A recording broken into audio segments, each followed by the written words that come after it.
Today is May 1st, 1992.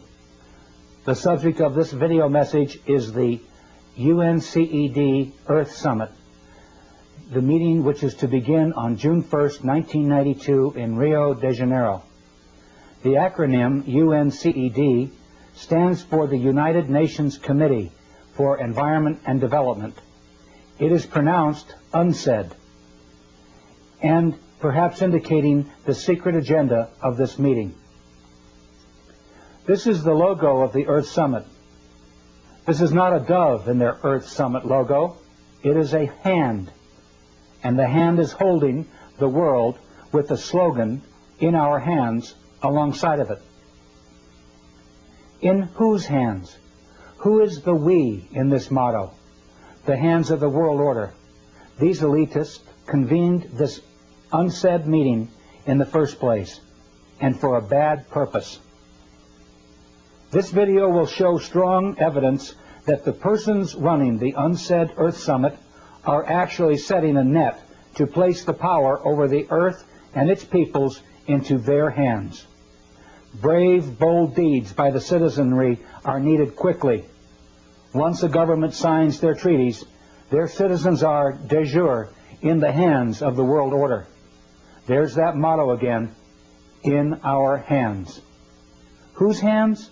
The same world order families that planned World War I and World War II, that tricked the third world countries to borrow funds and rack up enormous debts. The same world order that stole much of the money borrowed by Africans and other nations and hid it in Geneva banks. They are the persons who financed Hitler, manufactured the Holocaust, and managed to blame the terrible deeds on the German people. They can be credited with manipulating famines in Ethiopia and elsewhere, and purposely creating war and debt to bring societies into their control. The world order crowd are not a nice group of people. My name is George Hunt. I'm speaking to you from a video studio in Boulder, Colorado. I have attended some of the meetings and caucuses leading to the UNCED Earth Summit. I am a business consultant and a college teacher in small business management. I own an environment company too, and am very familiar with the environment hypocrisy that the world order crowd has taken over the environment movement. When I served as an official host at a key environment meeting in Denver, Colorado in 1987, I was surprised to see David Rockefeller, Edmund de Rothschild, Secretary of State Baker, then Secretary of the Treasury, Maurice Strong, Waste Company Chairman and EPA Administrator William Ruckelshaus, UN Secretary General in Geneva McNeil, and various World Bank and IMF officials there. What were the rich elite and bankers doing at an Environment Congress? Listen carefully. I will now attempt to show you how their enactments will work against you. Trust and foundation income is the cornerstone of the world order. They command politicians to do their bidding, and presidents, judges, and legislators lick their boots. Their swollen egos and bellies are never satisfied, and their lust for more is insatiable. Now world power and authority is in their grasp. Are we going to give it to them without a confrontation? Or, like they did to the Germans, will they blame the environment holocaust on you and get away with it? What is the World Summit meeting, and who is behind it?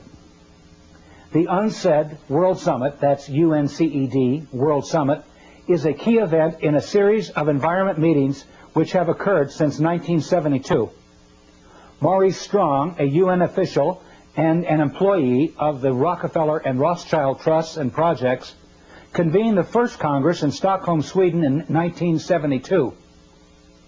20 years later, Maurice Strong is the Secretary General and convener of UNCED. In the 1970s and 1980s, numerous conferences created political action decrees, eventually to lead to the UNCED Earth Summit. I attended 2 meetings in Colorado in 1987 and 1991. Maurice Strong has suggested an ominous scenario at the UNCED meeting, which could break out if his words are to be believed. He says in this article in West magazine that a fight may erupt between the first world polluters and the third world poor. Here is how he describes it. Each year, he explains as background to the telling of his novel's plot, the World Economic Forum convenes in Davos, Switzerland. Over 1,000 CEOs, prime ministers, finance ministers, and leading academics gather in February to attend meetings and set economic agendas for the year ahead.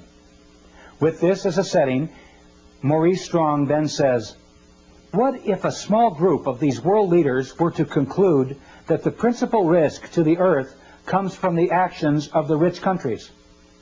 And if the world is to survive, those rich countries would have to sign an agreement reducing their impact on the environment. Will they do it? He's really talking about the UNCED meeting. Will the rich countries agree to reduce their impact on the environment? Will they agree to save the earth? Strong resumes his story. The group's conclusion is no. The rich countries won't do it. They won't change. So, in order to save the planet, the group decides, isn't the only hope for the planet that the industrialized civilizations collapse? Isn't it our responsibility to bring this about? This group of world leaders, he continues, form a secret society to bring about an economic collapse. It's February. They're all at Davos. These aren't terrorists. They're world leaders. They have positioned themselves in the world's commodity and stock markets. They've engineered, using their access to stock exchanges and computers and gold supplies, a panic. Then they prevent the world stock market from closing. They jam the gears. They hire mercenaries who hold the rest of the world leaders at Davos as hostages. The markets can't close. The rich countries, and Strong makes a slight motion with his fingers as if he were flicking a cigarette butt out the window. I sit there spellbound. This is not any storyteller talking. This is Maurice Strong.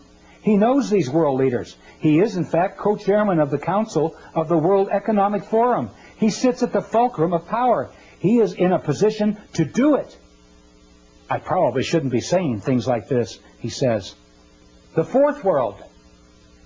No one really talks about the fourth world, do they? That's because we haven't seen the fourth world come about. The fourth world came up in the title of the Congress I attended. It was called the Fourth World Wilderness Congress. Maurice Strong said it was called the Fourth World because it was the fourth one of these environment congresses that Edmund de Rothschild had created. I learned later that the world order refers to the coming one world government as the fourth world. World control by the world order where there is no more first, second, and third world. Just a boundaryless planet which is called the fourth world wilderness. Yogis and shamans refer to it as the fourth world wilderness, the lostness of the mind. The lostness of the mind refers to the collective consciousness. Persons will be coerced through lies, drugs, fear, and pain to surrender themselves, their egos, to the collective consciousness. The fourth world will be a return to a society much like the Caesars or Babylon or the Fourth Reich. Within the fictionalized societies described in Huxley's Brave New World and Brave New World Revisited, and Orwell's classic 1984. We will flourish with only a whimper. The world order wants to create a new society out of the ashes of chaos. A collectivist fourth world, complete with a collectivist religion, collectivist finance, and unchecked world national socialism. The world order will offer Gaia, Mother Earth, to the masses as the Big Brother image to worship in the fourth world. Maurice Strong has already set up a 140,000-acre project in Crestone, Colorado, to develop this Earth religion system. Projects are funded by the Rockefeller Fund, among other foundations. The Earth Summit will link environment with industry. The lords of the UNCED conference will be the masters of who gets what and when if we don't do something about it quickly. Who leads the environment movement? The convener of the summit, Maurice Strong, identifies Baron Edmund de Rothschild as the creator of the environment movement. And you will hear him say that the world order has these problems: its indigenous people and its wildlife. People and wild animals are problems? What kind of madness are these world order Caesars afflicted with? I hope I have given you enough information to expose the designs of the world order crowd. They hope to run the lives of people for generations to come. They are the same crowd who created a Hitler, arranged the assassination of Lincoln and Kennedy, and have indicated elsewhere that they want to drastically reduce the population of the world to make environment and development more sustainable.